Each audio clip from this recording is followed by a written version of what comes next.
Nakalata ako! Baby girl po siya.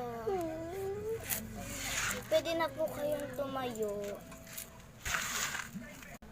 Naku, kapama naman to. Mag-a-abroad kasi ako.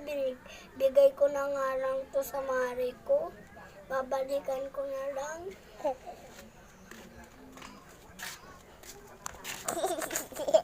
Mare? Bakit Mare? Mare, pwede bang sa'yo muna tong anak ko? O sige.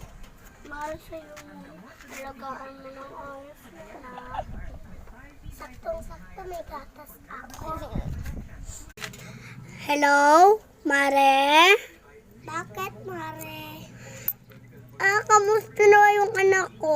Nandito na kasi ako sa airport. Pa-video call nga.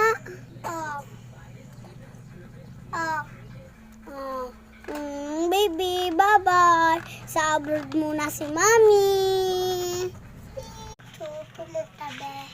Doon sa SM. Tara. Maninibago na ako dito sa lugar. Go. Oh, Mare. Ayun na ba yung anak ko? Ano? Mare, kukunin ko na yung anak ko sa'yo. Ha? Mula baby pa yan. Ako nagpalaki nan. Pero anak ko siya. Ano ka? Ako nga nagpalaki nan. Kung ikaw nagpalaki nan, ibibigay ko sa'yo yan. Pero nga, anak ko nga ito eh. Nag-abroad ako para may kinabukasan siya. Ano ka? Ako nga nagpalaki nun, tapos kunin mo.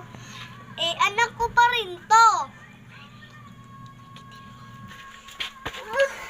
Anak!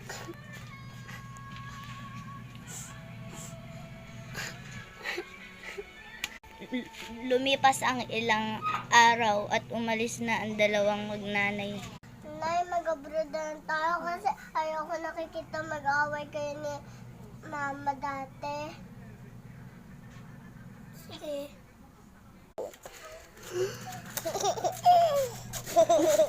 Masaya ko ngayon nga kasi ako nakapunta ng abroad.